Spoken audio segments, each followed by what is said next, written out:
right, here we are for a special third game in 2017. Unprecedented frequency.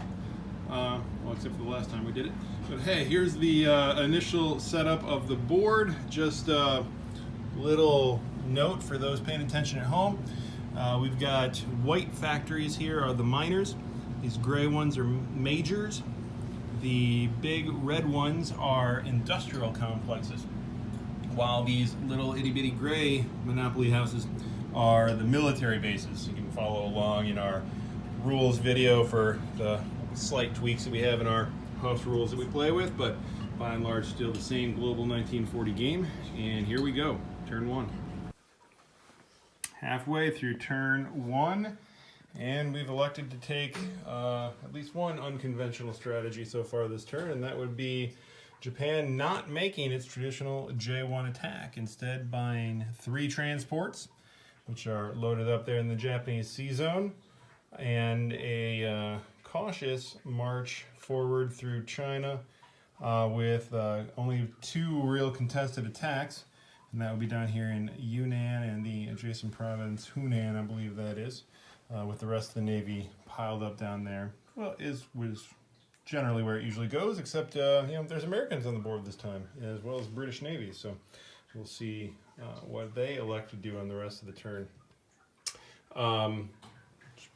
Russia positioning itself without a German attack on turn one, and with the Germans arranged as they are, the Russians gathering up their offensive units here on the border of China, ready to plunge in on the next turn, at least certainly reserving that capability.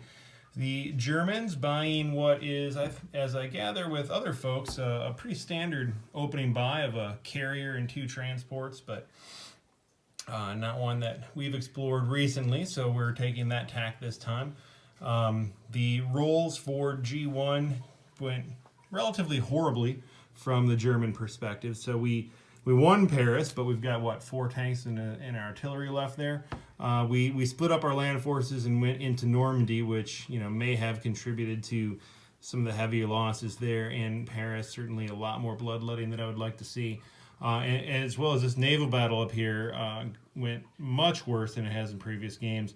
Battleship living, but with only 1 hit left on it. All the other support subs gone. We have our subs, and we also lost a plane there in 111, which usually doesn't happen. So we'll see how the Germans the Allies rather, press that advantage on the rest of turn 1.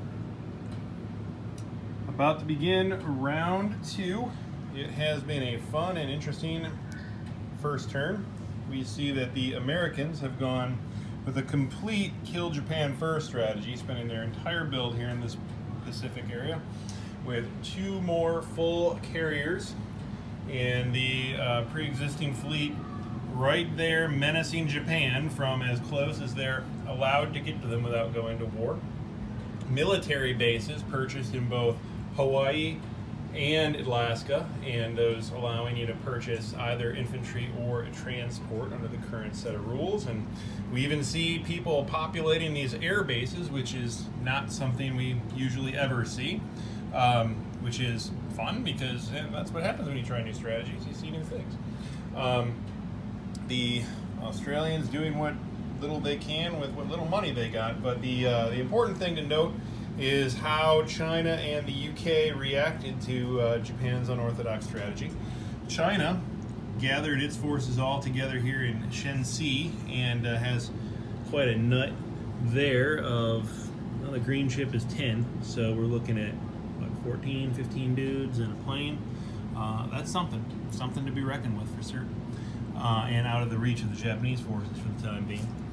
The Indians, on the other hand, purchased a plane and a couple guys, and importantly, note that they swung the entire Mediterranean fleet down here to protect what they perceive as an oncoming invasion to Calcutta. Certainly going to the all-in strategy there, and as a result conceding the Mediterranean and most of Africa to the Italians. This probably the best first opening move that Italy's ever had while I've been playing them, and that's, you know, no great compliment to Italy, because the UK gave it to them, made a strategic choice to redeploy elsewhere, and we'll see what the Axis do with that situation on turn 2.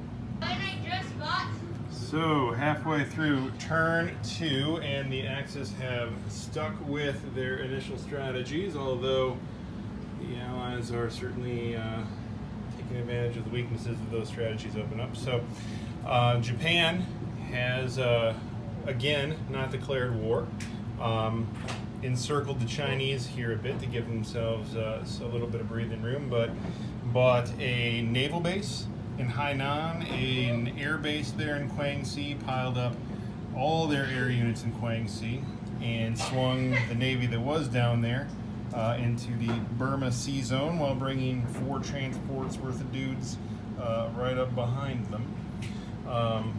U.S., of course, not only continuing to push the KJF strategy, but now conspiring with Russia to build what is a naval base there in the Soviet Far East, or whatever that next one is, Siberia, something or other, in order to apparently coordinate a extended shuck campaign with Alaska.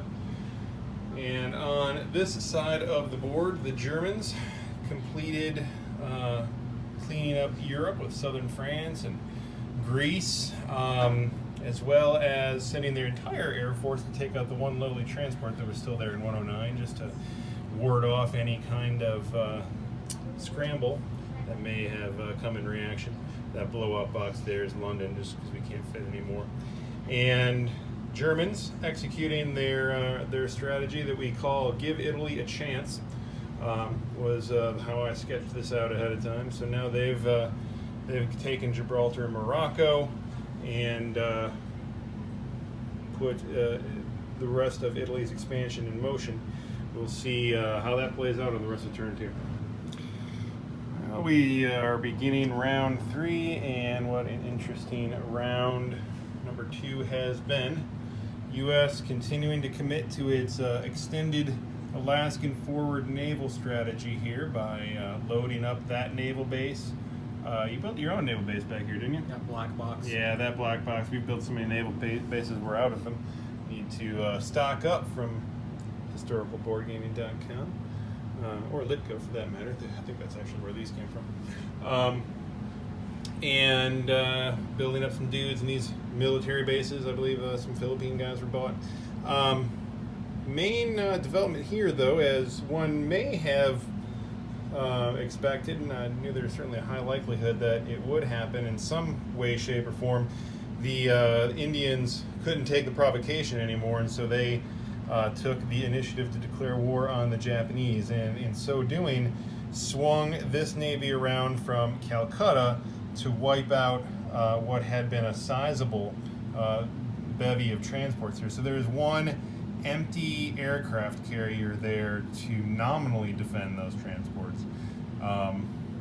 Query whether that was the best move in the world, but nevertheless, they were there, and they proved too tempting of a target, so the Indians swung everything they could, got rid of that carrier and 4 transports, and Japan opting not to scramble from the airbase. Had that carrier been loaded and the planes been able to scramble, it may have been a different defensive situation. Even there, with that much firepower, the Indians probably would have won, and wiping out a sizable portion of the Japanese Air Force too, which you can't do and pursue the strategy that Japan is pursuing. So opted not to. That was painful, but not necessarily terrible for Japan, because now they get free shots at the Indians and Anzacs for another turn at least, without bringing the Americans into the war. China bringing its nut of dudes, that's around about 15 or so, bringing them north, most likely be followed by the Russians there on their turn, and with an eye towards perhaps taking a run at the north, doing something. Anyway, they're moving in that direction. We'll see what they do with it. Meanwhile, the Indians not going quietly into that good night, rather doing what they can. They bought a pillbox, is what that little Settlers of Catan piece represents. And infantry, I think another AA gun. Calculated out that was the best combination of resources that he could build, and bringing every piece of naval hardware they can. Most of that's from the Mediterranean now, to make a perhaps last stand at Calcutta. And if it is to be their end, they will make it such an end as to be worthy of song and remembrance. Meanwhile, the Italians, taking advantage of the open door that the British have left them to just, go buck wild. Again, can't really claim any credit for it when they're hardly even making me fight for it. But Italy has almost all its bonuses at this point. Even owning Cyprus, Crete, and Malta for another extra couple IPCs just for poops and giggles. So what will, by way of the Londonese, just building up, did a little strike force there, a little bit of strategic damage, and building up an air force, hoping to be able to pose a threat. We'll see how the Germans react on turn 3. Halfway through turn 3, and it fares well for the Axis. So the Calcutta Crush strategy, as it's known online, has paid off, and we've taken India with a fair number of planes left over. That's 5 planes and 7 TACs still living, as well as the 3 Strat bombers that are floating out there. Cleaned up the Allied occupied land zones here on the coast, and started to complete Japan's manifest destiny there. Japan purchased a minor factory. I initially had planned to put it on King's, and I realized that was a 1, so we dropped it on Shangtung instead. But the Russians have indeed followed the Chinese up to the northern territory here, no doubt in keeping with the American push on this end, where you'll see that in addition to a naval base, there's also a air base now there as well. So Russia and the U.S. now fully committed to that strategy. In the meantime, Germans have plunged into East Poland with enough land units there to ward off any counterattack. So in response, you'll see that the Russians have completely pulled back their line with a Strat bomb there in Ukraine for good measure. So regrouping there in Russia, and we'll see what the other allies do here on the rest of turn 3. Oh, and by the way, the Germans here popping out in the Atlantic well, I think that's worthy of note, taking out the British fleet there in the eastern U.S. waters without involving the U.S. yet. Of course, at the end of U.S.'s turn here, they'll be declaring war, and we'll see how that goes. Well, alrighty then. After further contemplation of Japan's move, the Allies have conceded the game here in the middle of turn 3, realizing that the Japanese just have way too much left on the board. The Americans are not going to be in a position to hurt Japan anytime soon. On their third turn by, they built 10 infantry and that factory to boot. So by the time the Americans are able to land anything, it's not going to be enough, and Japan's going to be able to push back. Meanwhile, Germany has Russia on the run as well. So just a combination of factors make the momentum inescapable here for the Axis. So we've been noodling this around. We've both tried some different strategies that we hadn't tried before. So, if we had run all these strategies as many times as all you all online had done, then maybe we would have made different choices and things would have gone differently. But we tried what we tried, and it ended up the way it did. So you'll recognize this Japan strategy as the Calcutta Crush, which is again something that's kind of hot online sort of right now. It got talked about a lot at Grasshopper's Invitational, but not something that we've played, and not something that Chris and I have talked about. So was still kind of a new move for us. So those of you who have tried that strategy will note that a few things that, you know, if you had seen this coming on turn 1, you would have made different choices. And we played this around again. Chris would have done a lot of things differently too with the Allies. And one of those things being that the Axis absolutely have to hold Yunnan in order to have a place for all those planes to land. So had the Chinese and Russians move south, as honestly on turn 1 I feared they would, with all those Russians piling up. For example, had they gone to Sikang here instead of stopping in Kazakhstan, that would have put them in striking range of Yunnan on turn 2, which I would not have been able to fight back with, at least not enough to let me win this battle on turn 3.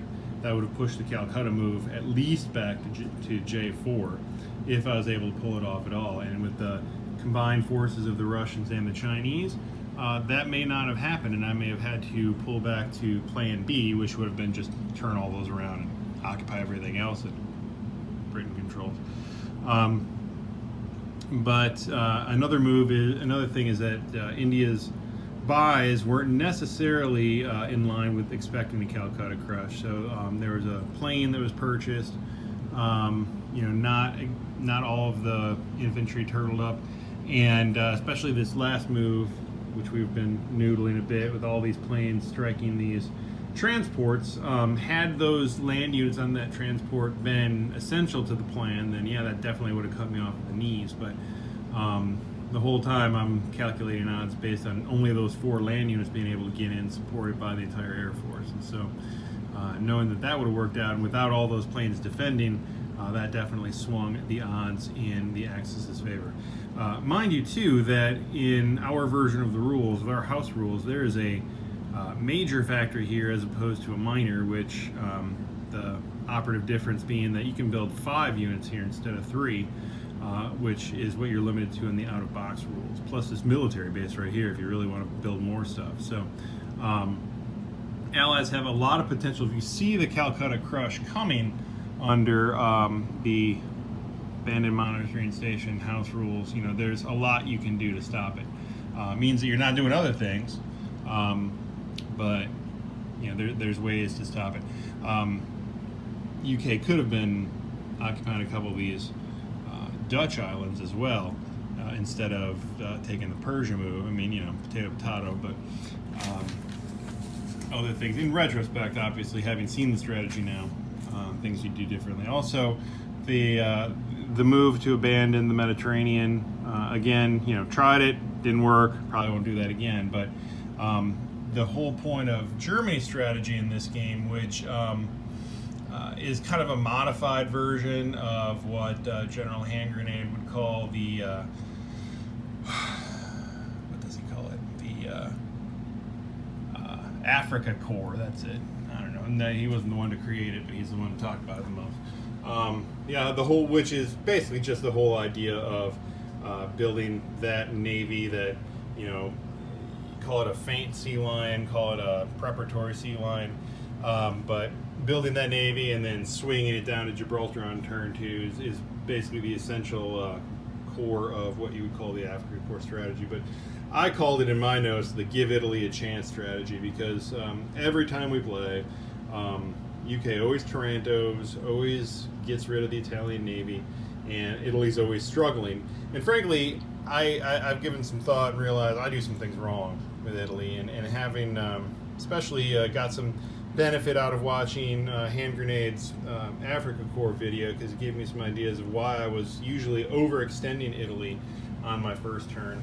See, if you've watched my videos in the past, you know that I tend to let Italy take both Yugoslavia and Greece and often Bulgaria with the idea that, oh, that'll give them more IPCs and they need all the money they can get. But really, that's overextending their forces. Sometimes I'll even drop Italian transports in Gibraltar, and doing all that at once, you know, it gets you a couple bonuses in that first round, but then Italy's got, you know, 3 turns that it's got to build up and not do anything, and meanwhile the UK is picking off at it, and usually the US is as well, because this is the first time in a long time that I haven't done a J1 declaration of war. So I think this shows that our house rules have successfully deterred the Axis from doing a J1, and, you know, give them a reward. There is a way under both out-of-box rules and our house rules to reward the Axis for not doing a J1 attack, and to allow them to come up with strategies that still turned out to be pretty powerful, and yet not bring the U.S. into the war.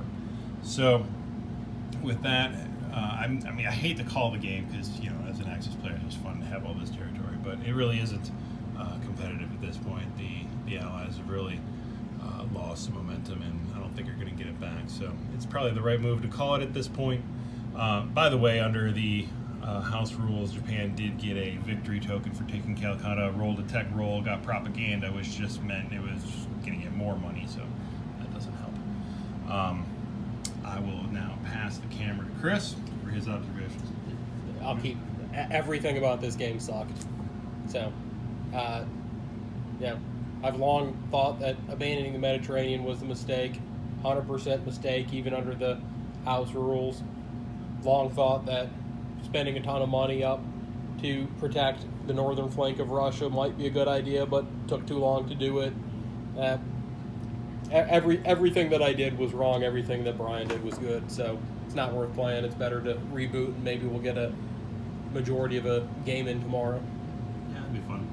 So yeah, again, that was a brand new strategy for Russia, right? Let's build a naval base and air base up here to really just maximize this whole Alaskan strategy that we like to use at the U.S. And had, you know, if this had been a J1 attack where America is getting 70 per turn from the beginning of the game and was able to throw even more of it into the Pacific like that, you know, that might have been a different story. But yeah, everything went right for the Axis. Nothing really went right for the Allies. It's just better to call it now and see what we can do later. Anything else, Chris? Nope. All right, we're out. Good game.